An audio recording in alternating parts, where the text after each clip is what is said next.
Welcome to the Clear to Send podcast, a podcast about wireless engineering, where we educate you on Wi-Fi technology, talk about design tips, troubleshooting, interviews, and the tools. Here are your hosts, Roel and Francois. Hi guys, welcome to a brand new episode of the Clear to Send podcast. This is Francois, your host. I'm here this morning with Roel. Hey Roel, how are you? Hello, good morning.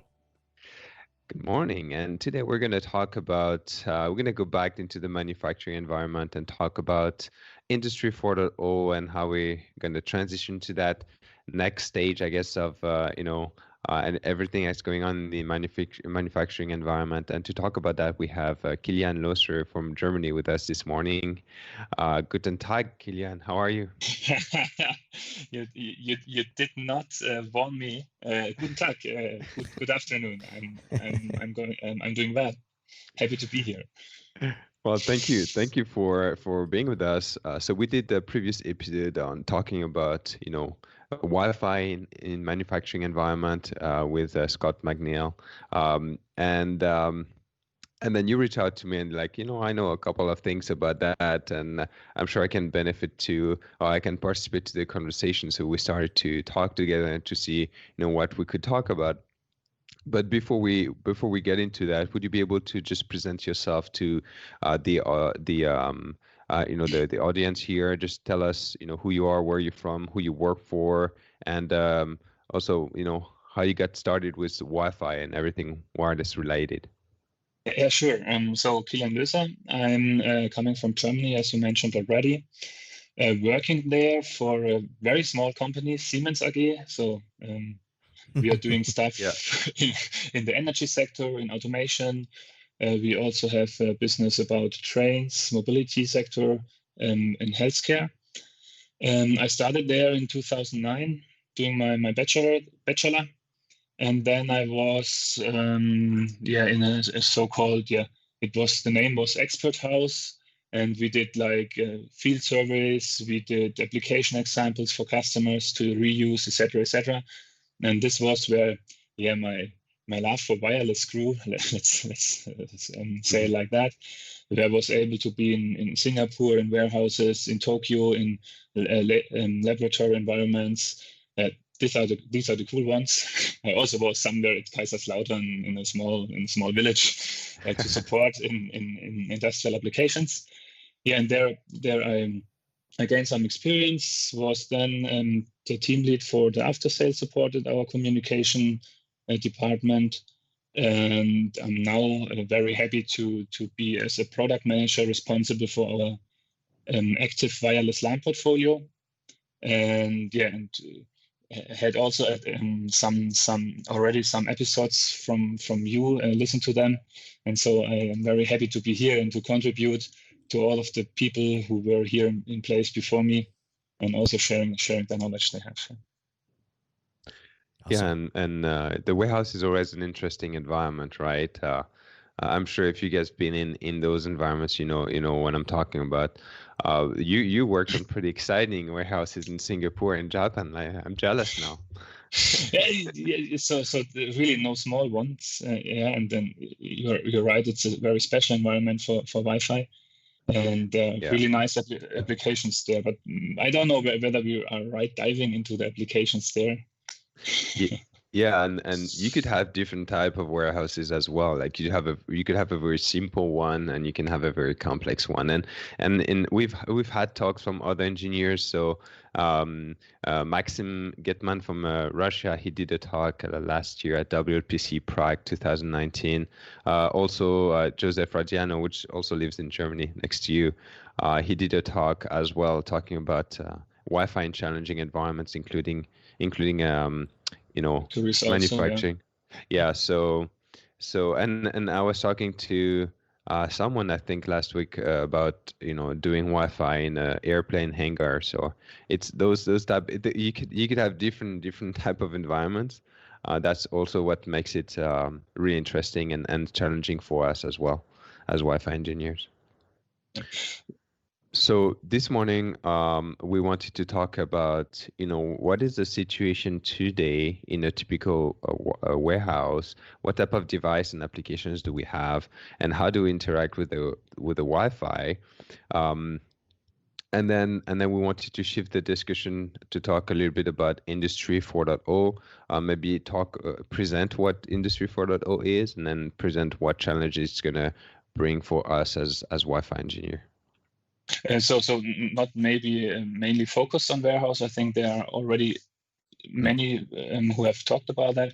But what I more want to have a focus on is more like in the car manufacturing, also for machine builders, etc. And there you mentioned the talk of Maxim Gettmann with the steel factory. I think this also was a very nice example. And at the end, I remember it very well. He was showing a picture of an intersection, a crossroad. I think it was somewhere in India. And there were very many cars on this intersection, and there was really just a big crowd of it, and nothing went in forth or back. Yeah. And he was like, "These are the clients," and he really got me, and I was like, "Yes, exactly. This is what we have to cope with, and where we need to improve, and where we need to do something for being able to address some of the applications which are in these environments." So from my experience here, we have, I think, two things which are very interesting in these areas. The one is the environment is very often different, and the second is the applications are also a bit different to the ones you can compare to most of the office environments, etc. Yeah. So talking about the applications, do you want to talk about the different type of applications we could expect to get in the manufacturing environment? And also maybe talk about how sensitive they are to the network connection? Yeah, sure. So maybe starting with the steel factory thing, I really can recommend to look at the video of Maxim. But there are different applications, so very many, of course, which are relevant. So starting really from just having an engineering PC. So the PC where the program and the project for the central PLCs is stored, and to just download this program into a PLC. So you can imagine that. In terms of the requirements towards a wireless connection, it's not too hard to fulfill. So you're just downloading your project. Then you do have like some SCADA monitoring. So you can imagine like walking around maybe on a tablet, maybe on an industrial hardened tablet. In your application, you want to have an overview on the output on different situations which can occur within your production process, and there you need a bit of a faster reaction time, and to monitor all of the production process. And then yeah. I was going to say in that piece, I think there's two components. You're going to have the machine reporting on how the machine is doing, and then you're going to have the operator or the manager looking at all the monitoring data coming from the machine. Yeah, exactly, and also interacting with the process. So also just remotely controlling the machine over a wireless connection. I think that's a use case everyone can very easily imagine. Mm-hmm. Yeah. And what's really upcoming is also, so maybe I just recently have seen from HMS a survey, and they were asking how many applications do have, so it was in the machine builder area, do have at the moment a wireless connection or a wireless, something with a wireless technology. What is your guess on how many are as of today wireless? Mm-hmm. Yeah. No, none. Okay, no, it's not that bad. so it's already like, I think it was like 4% as a percentage of 4. Wow. So that's not too much, and in very many cases it just makes no sense to have a wireless connection. So if you have servo motors, drives, which you have to control, where you need to go down into the microseconds in reaction time. There you are not going to use wireless, and very often you are just going to pull a cable because it's at the end easier to control. You don't need to have a channel planning, etc. And many of the people also don't have the knowledge to do it right. Or, as I said, there are requirements which can not be fulfilled with a wireless technology. So that's the reason there. And the interesting part is, also the second interesting part for me was how big is the percentage of technology which is not Ethernet based. And this is still at roughly 40% of the mesh builders applications. So what do they use? Yeah, they are using like Profibus, for example. It's the predecessor of a Profinet, which is Ethernet based. They are using like Modbus RTU, and maybe you have heard that, or other serial protocols, or IO-Link. So different things which are based on 2 or 3 wire communication technologies. So it's not really 2020 like. And not what you would expect from 2020, but it definitely is 2020 like, yeah. Oh, wow. Yeah. So I guess that could be another challenge. Yeah. So I wanted to talk about IoT a little bit. Do you see a lot of your customers implementing IoT devices to monitor machines or do something else? So with IoT, so the first thing with IoT is to define it. I guess it's very hard to really grasp it, and at the end, very often IoT is okay. I have something which has a higher number, so I'm having 1, 2, 3, 4, 400 sensors somewhere, for example, and for me, Industry 4.0. IoT, so Industrial Internet of Things, and digitalization in manufacturing is more or less, the same topic. So it's about gaining higher efficiency, like you are trying to do it since ever. It's about getting more data to a central position, or maybe just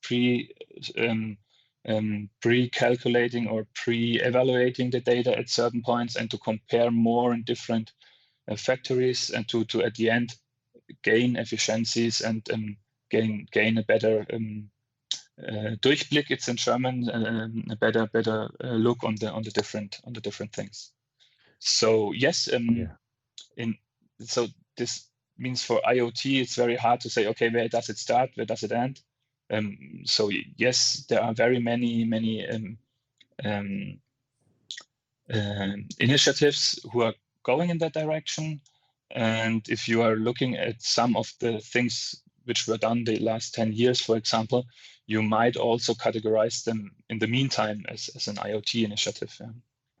Yeah, and I could see somewhere I live. So I live in London, Ontario, and I own a business too, so I'm part of this, business, I guess, association of other people that owns business, and sometimes we meet, and there's a company here that produces those type of systems. It's like a little box that you connect to your machine, and then over a wireless connection, it would connect back to a central computer, and then it will compute all the data coming from the machines, and then they will display some data on a nice dashboard for the manager. So yeah. And hopefully someone else also is going to conclude something from that. Yeah. It's not only a dashboard. Yeah, but it's a good start, of course. Yeah, it's a good start. The only thing I was thinking, as a Wi-Fi guy, is how does that wireless communication happens, and then because each company that creates those little boxes, they could use whatever they want, right? They could start to use their own proprietary protocol over 2.4 or 5 gigahertz, and then we start competing against each other. It would be, I think, smarter if they could use Wi-Fi or private LTE or something else. understand. So this is in our portfolio there is a proprietary protocol, and this proprietary protocol, it's called IPCF, and there is a good reason why we did that. So I was speaking about those clients on the crossroad, and this protocol is more doing like the police in the middle and saying, okay, now you can go, and now you. So speaking a bit more technical, because I think everyone thinks, okay, a police, a Wi-Fi. I'm not sure whether he knows what he's talking about. And so with normally the client is driving the decision when to scan, when to roam, and also when to communicate. So at the end you have some QoS possibilities, but you are at the end relying on luck who is speaking first, especially if you have the same important streams on every single of your clients. Yeah, because you're saying that it's all relied upon the client, is what you're saying, even if you were to try to apply QoS policies on the infrastructure side. Yeah, there you also need the support on the client side to make sure that the QoS settings are really end to end. I think this is part of the challenge. Yes. However, if you have or one step back maybe. If I'm talking about an automation application, in most cases, I have in mind some actors who are doing something and some sensors where you are getting some information. So that's the standard thing. Okay, you have a sensor who is detecting e.g. people moving by, and so it tells the actor, so the brake, okay, stop, we don't want to override this person. And for the PLC who is controlling the actor and the sensor, you need to make sure that the information is getting to the PLC and from the PLC to the actor. And they are unlike to voice. So if we are talking, we are not doing it over wireless, as I learned beforehand. But if we are talking over wireless, if you have a small jitter, you will have a short interruption in the voice, or just some not so good quality. But then afterwards you can go on. But if you are missing the signal of the one who is walking by, and you're not going, or you are not getting the action to the brake, then you are moving further. And so this small jitter can end up in an injury. So this is, of course, of course, I could have started with something which is less spectacular, but in that case, you can't allow to be over the timeout. So the protocol itself makes sure as soon as you are over the timeout, you're going into a safe state. So the whole application stops. Depending always on the application, the whole application stops and makes sure that no one gets harmed. So the wireless connection beyond, if it is not able to support this cycle time, then you will get at the jitter moment. So for example, at the roaming, you will get to stop the application. And so this is why we said, okay, let's think about something. And there our access points start. So they are polling the clients. So you make sure that everyone is only getting their data to the access point after they are asked for it. You could compare it to OFDMA. It's just not with more than one client on a channel. So it's like the polling frame on OFDMA if you want to compare it. Mm-hmm. The trigger frame. Yes, exactly like the trigger frame in OFDMA if you want to compare it. And the second thing is to improve the polling. And there are two mechanisms. The one is where the clients are just looking at timeouts and not at signal strength, for example. So the client is checking, okay, am I in a certain period? So now I need to go somewhere else to not get over the timeout. And the other one is that you have the access points with 2 radio, and the clients are always on a channel, let's say 36. And every access point says, okay, on channel XYZ, I am with my data channel, and here you can connect to. So he has just to scan one channel. So this means after one scan, you can roam. This is what we have as in our products in the market to explicitly support those Profinet Ethernet IP applications. You guys designed a better Wi-Fi. So thanks for that self-plug. This was more like So at the end, what is the thing which is important? for us as Wi-Fi engineers is to understand the application behind and to make sure that you know what you are promising, and that you need to know that you are not that what are the exact consequences. As I said, with voice, okay, you're a bit over timing. It's fine. Afterwards, you're coming back. It should just not happen every time.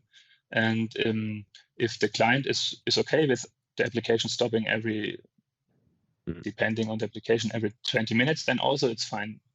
And you just need to have a close look, maybe doing some POC, and whether it's working or not, and using the right protocol for it. Yeah. And what you're talking about is setting the expectation with the customers, and I think it's important for any wireless project, not just in a manufacturing environment. But yeah, I guess sometimes customer they will just expect everything, and as Wi-Fi guys, we know we're still dealing with the half duplex and contention and all of that, and it might not be, like you say, the best technology for all situations and all applications. I just recently read a report where they were talking, I think, about 5G, and I think 5G, it covers like from the 3 dot something band up to the gigahertz band, and they were putting everything together in one report and says, okay, it can do everything. And I was like, yes. Okay. And yeah, so exactly. So they are for different use cases. So ultra wideband, if you need to get in location, in a closer location topic, so there are different possibilities. Also, if you have really hundreds of sensors in a bigger area, there are only a few people who would suggest to use Wi-Fi. So there you should maybe more like use LoRaWAN or NB-IoT, things like that. So definitely. Yeah, and I think we need to be aware of that as Wi-Fi guys, so we can, know which solutions to provide to our customers. Even though we might be more comfortable with Wi-Fi, in some situations that might not be the right technology for the job. Yeah, exactly. One question I had on your proprietary protocol, which frequency band is it using? It's based on Wi-Fi, so it's using 2.4 and 5 gigahertz. And how is it competing with Wi-Fi?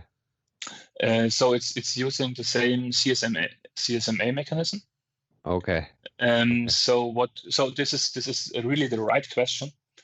If you are using this protocol and you are also using standard Wi-Fi on the same channel, you end up with getting over the timeout. So I was speaking about the access point who is polling the clients, but for polling a client, you need to get the TX opportunity. So some of our solution so people who are doing, for example, shuttle systems for interlogistics, some of them already have in their contracts, if I'm going to build that shuttle system here, you need to give me the channels X, Y, Z, and they need to be free from anything. So it's not only Wi-Fi and 5 gigahertz, you also have some lightning sensors, etc., etc., etc. So really to make a proper channel planning and to make sure that no other application is running on this. And the good thing about manufacturing Wi-Fi is that very often you really are able to guarantee the free channel. So having an office environment where next door is the next office makes it a bit hard. Yeah. But if this is your steel hall where you are manufacturing, then the likelihood that someone else is getting to disturb you from outside is not too high. Yeah, you're in the middle of nowhere, for example, or at least you have steel around you, and so you're also good to go. Shielded. But this is exactly a challenge to get the right channels and to do a proper channel planning. Also, using DFS channels is maybe not always the best idea. You need to beforehand verify that on that channel you will not see any radar patterns. So really having 2 months looking at that. Okay, if there was no radar pattern, most likely there will be no radar pattern, and if there is one coming, then maybe your timeout is getting shot over, or however the English word for that is.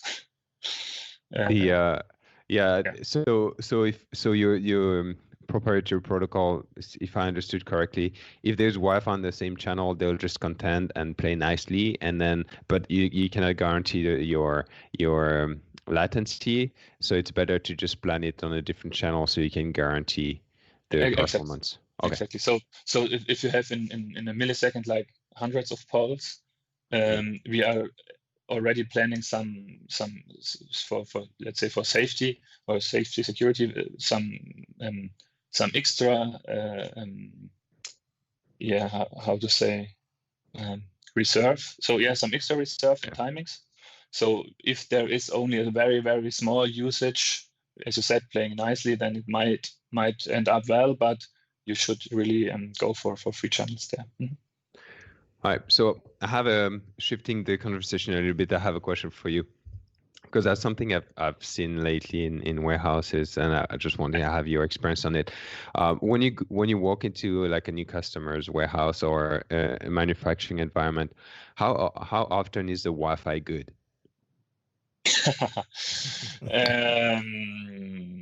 Have we been there already or not? No, like first time they're just calling you for the first time, or maybe they want to get product from you guys, and they just want you to. For me, like I feel like there's only a small percentage of warehouses that have good enough Wi-Fi. What I see a lot is a lot of omnidirectional APs installed wherever it could be installed, providing coverage, but with a lot of coverage holes. And I don't see a lot of I don't see enough, I should say. I don't see enough well-designed warehouses. And I think like as we're looking at what type of application we're gonna bring onto the network and what type of devices, the Wi-Fi will become critical for the warehouse or the production to happen properly. And I think we're not there yet. I mean, in terms of the infrastructure and how people see, how Wi-Fi should be in a warehouse or manufacturing facility. What do you think? I can totally relate to your experience, and still there is, of course, also a very big it depends. So let me give you one example to start with. So at famous German manufacturer, they are using overhead monorails. So they are using the carrossery, what's the cabins of the cars. They are on something on an overhead monorail, and they are just going on a defined path with an coax system and for the communication. And they are the workers doing at one step the first thing, like mounting XYZ into the cabins, and then it moves on automatically to the next one. And this application is, I don't know exactly, but so they started, I think, this application with wired. So really, so there's then you have wear and tear there because you have a wired connection and it's moving. And so they then decided to go on wireless. And at the start, we always had to talk about free channels, about doing a channel planning, etc., etc. So this is years back.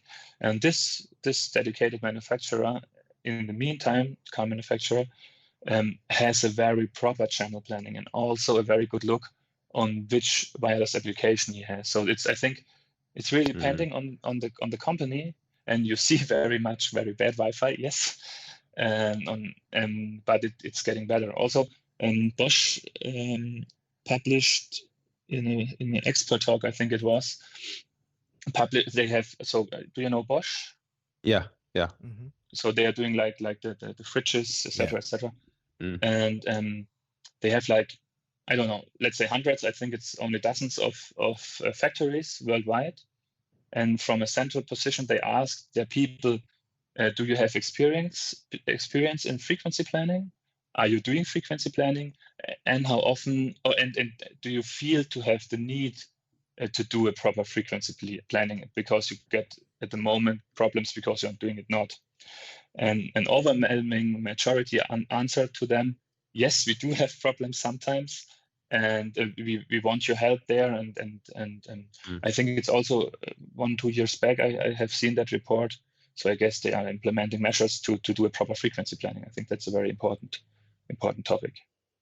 Yeah, I think it's changing a little bit, but depending on the customer, it's you have different mixed results. And I've worked in some, like, I get called often to do assessments or troubleshooting in warehouses, and sometimes you get in there and the tension is really high because they know how much money they're losing by not having Yes. their production rolling, and it's like sometimes it's like millions.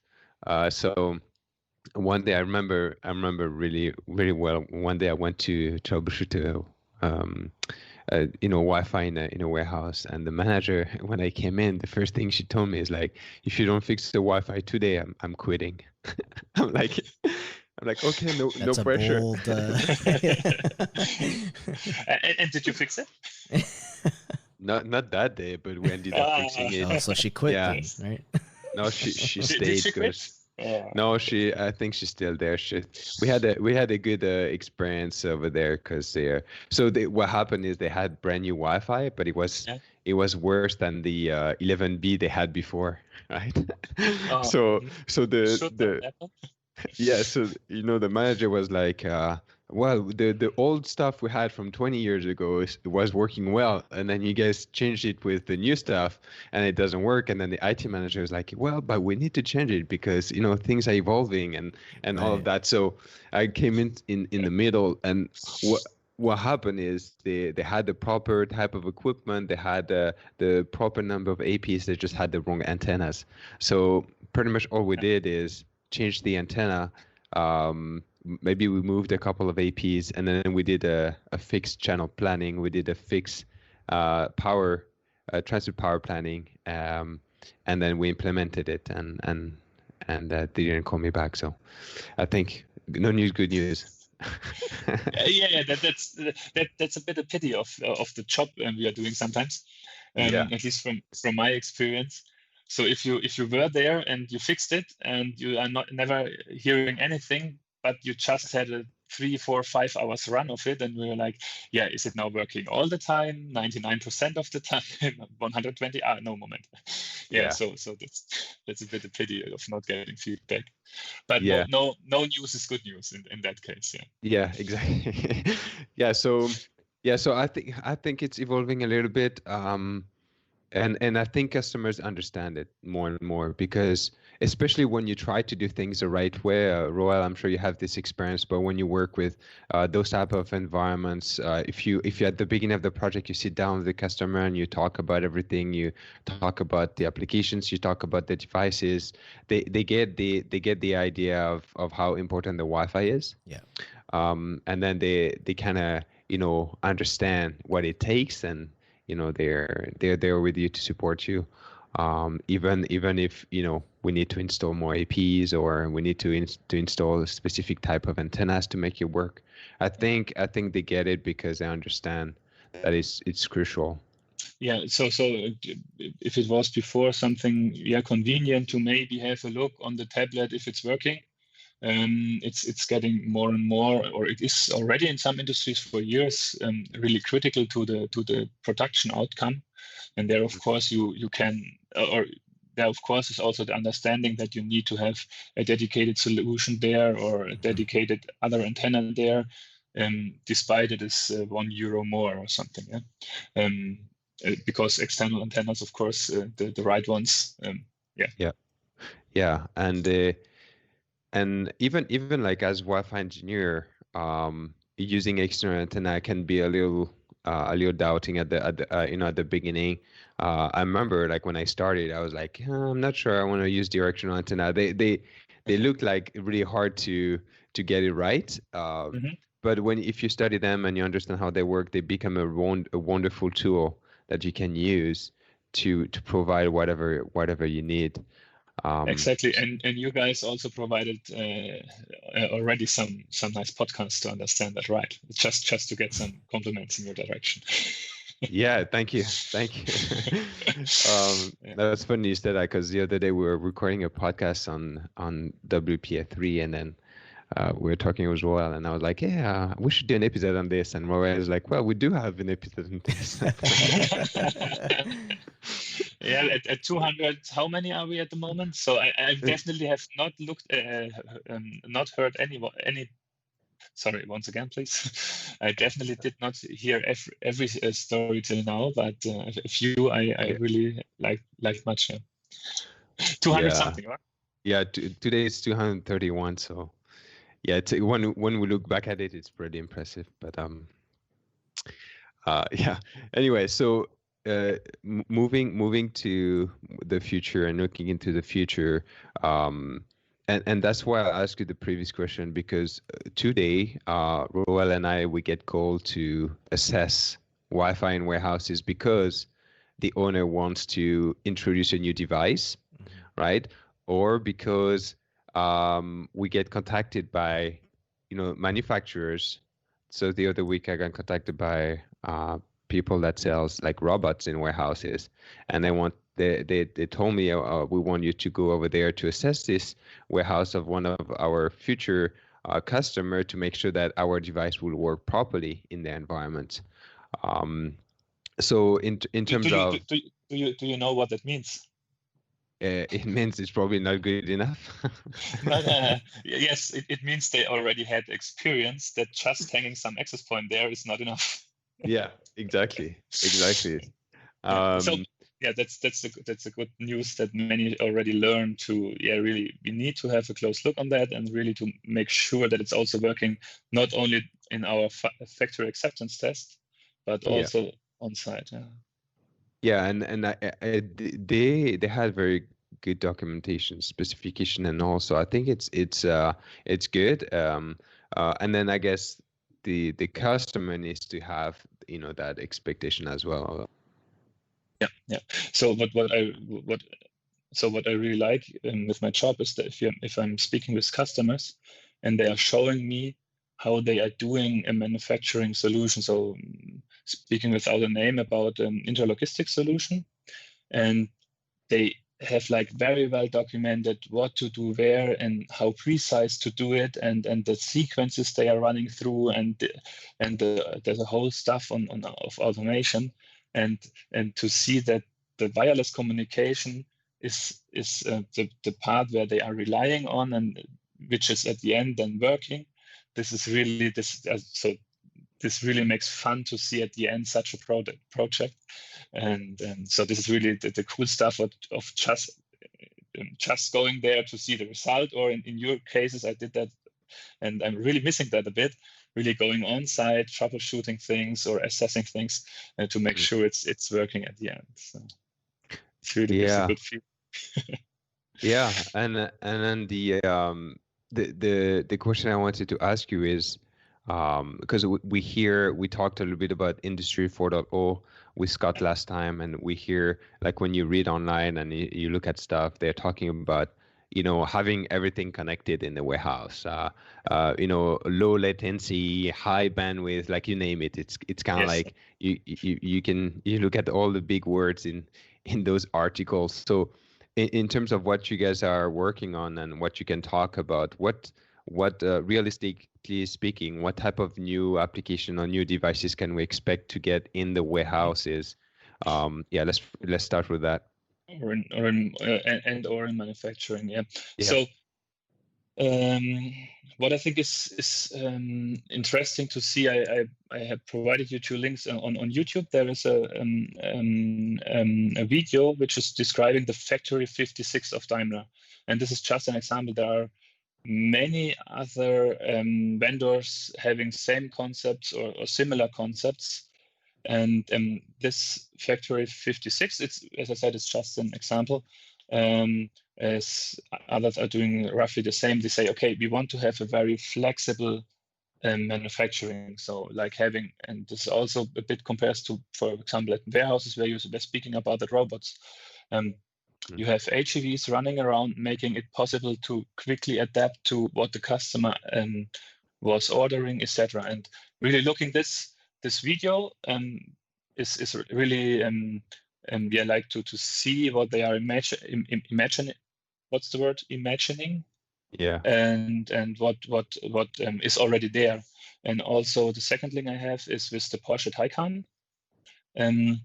That's both, as you hear already, is a very, very strong focus on automotive. There they already made something very similar to that for a real production of a car. And so use cases you can see there are like the HEVs I told you already, which need some wireless connection. And depending Do you on want to define what a HEV is? Yeah, yes. So HEV or AMR. So it's depending on what. Yeah, okay. But I think there is no dedicated definition of it. But a HEV is an automated guided vehicle, which is moving around and bringing things to the right place where you need it. And an AMR is an autonomous mobile robot. It can do exactly the same thing, or it maybe even can do some production steps, because it has something where it can handle a screw or something. Yeah. So and it is imagined and to have it in a manufacturing more as it is as of today.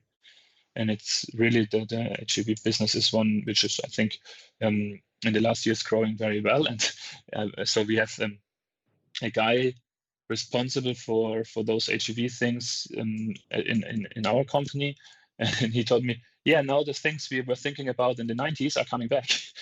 Okay. Yeah, it's now we're ready, I guess. Maybe. So let's see. And then you have like so what people are talking about, assisted troubleshooting or assisted working. We are speaking about virtual reality and things like that. What you can also imagine is really cooperation between a robot and a worker, which in terms of safety regulations is very hard to do. So there you really then at the end it depends on the concept of what your requirements for the wireless connection are.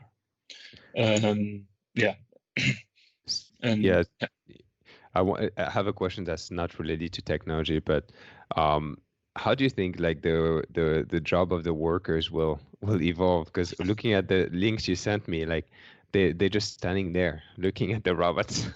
So I'm just wondering.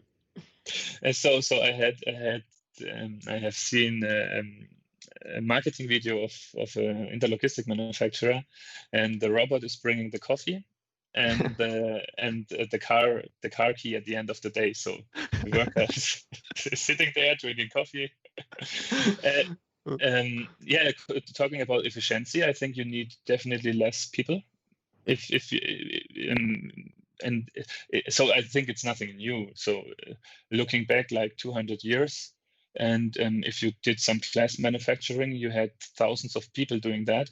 And now the same factory is run or got running by just a few hundred. Yeah. So and I think that the trend is going in the same direction still. Yeah.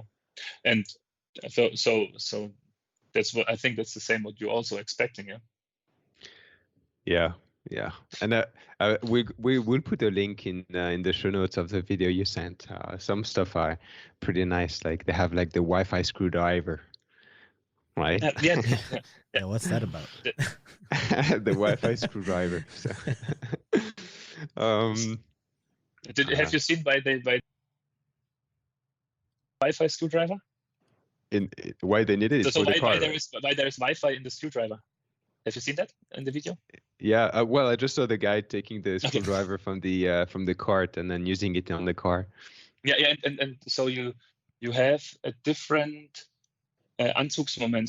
So how hard you have to the torque. To tighten the torque. Yes, the torque. Yeah. Yes, you are changing the torque for the screws, and that's why you have wireless connection at the end to make the right torque for every screw. So that's also a nice application. Yeah, I knew those were used. I've seen it in the aviation industry. Yeah. They are also having similar. It's just it's just weird to see it on the marketing video with like like because it's some of the you see the Wi-Fi waves going out of the screwdriver. Yeah. Okay, so the AGV, and which one was the other one? I forgot. The AMR. AMR. Okay, so that's autonomous mobile robot. Okay, so that's the one we could see, I guess, coming up on our networks in the near future. Definitely, and also like I think also like at the moment, most of the times you are having different parts of the factory which are combined per cable. So if you want to move, you have to move the cable too. And just like the fixed links you have between buildings, I think it's very easy to imagine also having like the connections to different parts of the manufacturing floor. And if you are reordering the factory for different reasons, and then you don't need to pull the cable there. So one question I had for you: do you think the Wi-Fi technology would be like the best technology for all these new applications, or because we're starting to see CBRS, we're starting to see private LTE networks? So what have you seen for your customers regarding the different use of technology inside those environments? So I wrote a white paper about Wi-Fi 6 in the automation industry. So I can really recommend that to read. But what is the view there from my, and also from my, I guess my company is only publishing it because they have the same opinion there. Okay. So depends on the use case, of course. And Wi-Fi is suitable for many use cases out of the box. It needs to have enhancements, especially for those low latency things. And then you have, for example, this massive machine type communication where with many sensors over a larger area, there may be, or pretty surely, more LoRaWAN or NB-IoT is the better choice. And what is really interesting and where we are also working on at the moment is the 5G train. And so like Wi-Fi 6, the first time was designed not with maximum bandwidth in mind, but with enabling 4 times more fairness or 4 times more throughput in dense environments. I think that was the goal, or 6 times. I don't know what the four times. Yeah. Yes. So this was the aim. So this really was like a new goal, and a very good new goal. I think everyone can agree there. So the 5G, they wanted to make it more efficient. I think that was the main goal. Yeah. Exactly, and this really was a very nice goal, and which also benefits to some of, or most of the use cases, or some of the use cases. And the 5G guys, with help of the 5G ASIA, they are really doing in the 3GPP, in the release 16 and 17, dedicated things for those manufacturing industries. And this is really a lever or a topic. It's up in some years in the future. So all of the, from my point of view, all of the mobile network providers at the moment doing all that hype with some 4G solutions, it's not better than a Wi-Fi. So, but it's the right time for them to get into the door, of course. But what really is coming up is the release 16 and 17 of 5G, and that would be a different topic on a different day, maybe, but what exactly is in there. But with those releases, you are getting those really low, ultra reliable, low latency communication out of the box. And this is so. Then at the end, the customer has to decide: okay, I have those applications. Is it worth to put that solution, or that solution, or maybe 2 of them, or maybe 3 of them? So as you also have solutions for example, locating, etc., etc. So what is coming up there is really the 5G topic, and not every is of course too much, but very many big manufacturers are looking closely into the topic. Of course, I don't have. So, of course, I'm not in the decision position of some of those manufacturers. But as far as I know, many have not decided yet in which direction to go. Maybe you even use both. And for as you mentioned, CBRS, so having a dedicated frequency for a factory also is, of course, a very attractive thing. We were speaking about having a manufacturing hall in an unlicensed band. Of course, is also already not that bad because you can control it pretty well. But having a licensed one is, of course, also a different topic. Yeah? This is in very few sentences the view here on that topic. Yeah, I think it's going to be an important decision for those companies, and it's going to be a hard one to try to see, which technology to implement. Especially if they want, low latency, if they want location, if they want this and that, that's gonna mean integrating multiple technologies together. That's definitely going to be interesting. I don't know too much about the 5G and the new releases. What about the client supports? Do you know a lot of client that supports 5G now in the manufacturing environment? Till now, there are not very many. Okay. So this is something that, of course, this is also. You don't have the Wi-Fi, the 5G screwdriver? I don't have it, no. Maybe we want to make a company together. I think the hype is pretty big. Maybe it's the right moment. But then we also need this marketing video with the nice waves going out there. Yeah, just Roel is in Silicon Valley. He can go get the money for us. Yeah. Okay. So Roel, if you have the money, come back to us. Yeah, let's do it. We just need a couple of PowerPoint slides and nice graphs. Sounds like a plan. Okay, let's take that offline. And so you were talking about Wi-Fi 6. Are people talking about Wi-Fi 6E as well? Yes. Yeah, because you're gonna have a cleaner, I guess, frequency space, and that's where you can really take advantage of the low latency connection over Wi-Fi.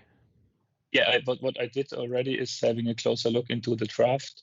Yeah. Of the IEEE 802.11ax to see what they are thinking about roaming in the 6 gigahertz area. And so this will be, from my point of view, for those applications, a critical point. Yeah. And of course, this is also, the products are upcoming. So 6 gigahertz Wi-Fi, and hopefully in more areas than only North America. This is something I'm very much looking forward from point of a wireless LAN enthusiast. Yeah. Okay, and they really should not bring 320 megahertz as a standard default value. Also not for my home router, please. Well, we'll see. We'll see. I guess no chance. We need more bandwidth. Well, with Wi-Fi 7, they're coming up with 320 megahertz wide channels. That was what I was referring to. Yes. Yeah. Get ready for it. One thing I want to touch upon, because that's something I've seen with the AGV, is usually the way I see them connecting back to the Wi-Fi is that they have like a Wi-Fi like bridge device, or AP, call it whatever you want, like on the AGV itself. Yes, I call it client. So we call it client. Client. I think for some say some say bridge. Yeah, depends how you want to call it. Yeah. So is it what you've seen also in the field? That's like a standard thing to have? Yes, definitely. Okay. So what would be the reason to have that and not just a typical client? The reason is that you at the end on an HEV, you have more than one device. Yeah. Okay. And if you have some Profinet going on there, and you have more than one device, everything with a wireless interface, you end up having more clients on the access point. And in terms of latency, that's not beneficial. So it could work depending on the exact requirements and environment, but having just a dedicated device there, and then having also, and this is something special with layer 2 tunnel, so also having the layer 2 protocol going over this bridge, this is something which is really beneficial for those applications. Also, depending on the concepts, there are, of course, also standard NAT going over there. So really depending on the concepts, on the HEV, on the AMR. Okay. Yeah, so I guess the advantage of having it this way, what I've seen is usually those clients or bridges, they are really good in terms of Wi-Fi specs and Wi-Fi connectivity. Mm-hmm. So they'll have like a better view of the Wi-Fi than a typical client device.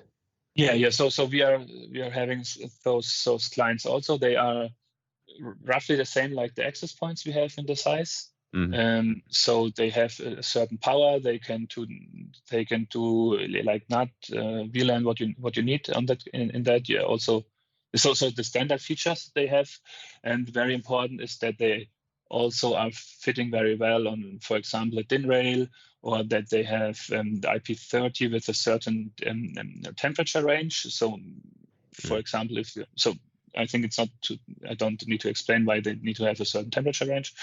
Then you have maybe at 24 volts for powering them on, and yeah, the different other things which are helpful. So what we also think is a very nice feature is if you if a device fails and you want to have anyone being able to exchange it, there we have the so-called C-plug or CLP. So you're going to the device, putting this small device, it's an USB plug, but not with USB, pull it out, get the new device somewhere from your spare parts, put it in, put the plug again in, and it comes up with the exact same configuration the old one had. So it's really for everyone. So you don't need to study for it, and cool. you're just going to pull it out, put the new one in, and it's running up with the same configuration. So these are small things which are helping to minimizing downtime, etc., etc. So this is what is also a benefit behind this concept. And have you guys thought about having the AGV providing their own Wi-Fi network, like let's say to the workers around the AGV? You could do it, but why would you do it? Yeah, I was just thinking about it. I don't know if you have like, I don't know. Yeah. I don't know the use case, but I was just thinking that's possible now. But of course, it's possible. Of course. Do you need it? Probably not. From my perspective, if the HEV is connected to the network, then you should also access the HEVs over the network and not having like your local hotspot there. And then you need, so it adds complexity. If you have a nice use case, of course, you should do it. But I don't see the use case at the moment. The only use case I would see is let's say you're outdoor and then the HEV has like a directional antenna to connect back to the network, and then you want to provide a local local hotspot around the AGV for the workers. But then that would mean that the AGV always has the same path. It doesn't turn. Or if it turns, the directional antenna turns. Exactly. You need to have an active antenna turning the direction of the antenna. Yeah. Anyway. So that the workers can play the online games on their phones in their break. Yeah, exactly. Yeah.